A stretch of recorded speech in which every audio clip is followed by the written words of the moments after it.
I'm Karama. Welcome to Dynamic Yoga Journey.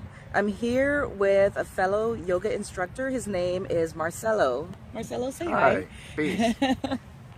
As you can see, Marcelo is very cool. Take a look, right? Isn't that a cool shirt and his glasses and everything? We're here hanging out in the park, beautiful sunny day, and I am just going to ask Marcelo a few questions, then he'll share with us one of his favorite poses. So here we go.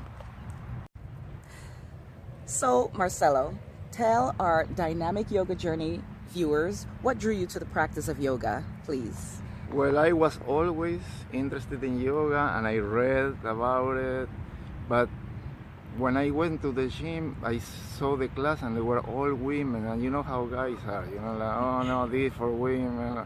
And one day I said, well, let me see what happened. And I went to the class. So since that day, I never stopped doing Hatha yoga and also all the other yogas. I went to the ashram, I met the guru, I did the teacher training, and since then my life is only yoga. Not only Hatha yoga, yoga is philosophy, it's a way of living. Absolutely. And it changed my life. It's unbelievable. I recommend it to everybody. They should teach it in school. Yes, I agree. Because it changed your mind for the better. Yes. So you're also an instructor, a yoga instructor. Yes. What pushed you to go even further in your practice and also want to teach others? What exactly drove you to that?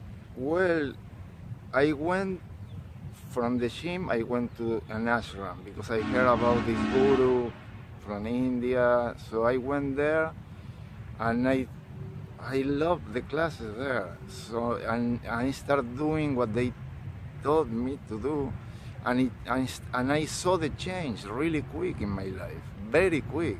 What kinds of changes did you see? It simplified my life. I got rid of everything. Actually, I live, you know where I live? I live in a shed for 5 years. Wow. All my belongings are there. I don't know anything. And my life is completely simple and peaceful. My mind, meditation, that is Raja Yoga, or you can call it Ashtanga, not the physical practice, if not the 8 limbs of yoga. Then when you have yamas, niyamas, asana, pranayama, pratyahara, dharana, dhyana, samadhi, those, if you follow, but the thing is you have to practice. Yes. If you read, nothing happens. You have to, and it takes effort in the beginning. It takes effort. Then it's like you do it every day. It's like nothing. Yeah. And the mind is always in the same level. You have challenges in life, but when the mind is calm, everything, that you solve the problems or whatever the challenge, because we make the problem with our minds. The problem don't exist. Yeah. We have challenges in life. If the mind is calm, you solve those challenges very easily without getting excited. So to me, that's the reason I teach yoga, because I want to share with everybody. That's the reason I went to the gym to teach, because there is a lot of people there so they can learn this wonderful science that is yoga. And that's about it. I love yoga. That's my life. I practice not only Hatha yoga, Raja yoga, that is meditation, Yang yoga, the yoga of wisdom. Why are we here? What's the purpose of life? Or the teaching of the scriptures. Bhakti yoga is the yoga of devotion. That because there is an intelligence behind all this. Yes. We are living in this planet. We are flying in space now. We don't know this because the atmosphere, the gravity, but we are flying around a big ball of fire that we call the sun. This is all sacred. Yeah. And if in regular life you don't see this, you are so worried about the money and the prestige and the car and the house and the boat and all these things that don't make you happy. You can have all. I had all of that. Yeah. And I quit all of that because it's just an illusion. We can't take material possessions with us. No. They don't bring us The only joy. thing you take is your consciousness. That's Yes. it. Mm-hmm. Whatever you do, what you're doing now is creating your future. Yeah. So it's all how you live your life.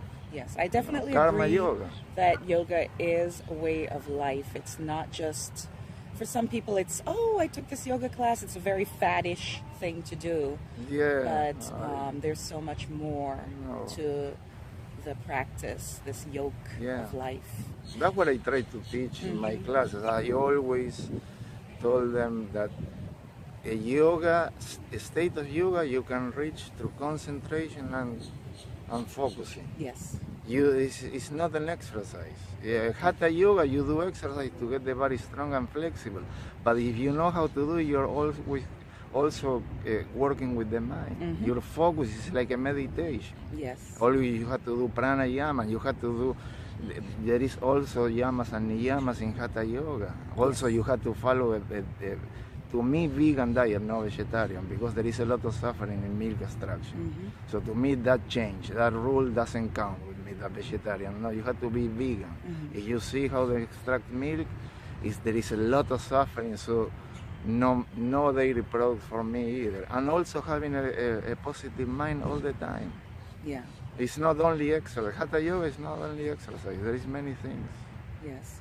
What I'm going to do, if you are able, I will have you come back another time to talk about each of the limbs, each of the 8 limbs of yoga. But for now, I asked you before we got started to show us one of your favorite poses. You mentioned that you don't have a favorite. So to me, I'm going to ask you. all good. I'm going to have you Which pick one do you want me to do? I'm going to have you pick one, and and well, one of explain. According to what I read, one of the most beneficial poses are the headstand, because it helps with blood circulation. It also helps with your brain, with your scalp. My hair was all white when I was in the 40s.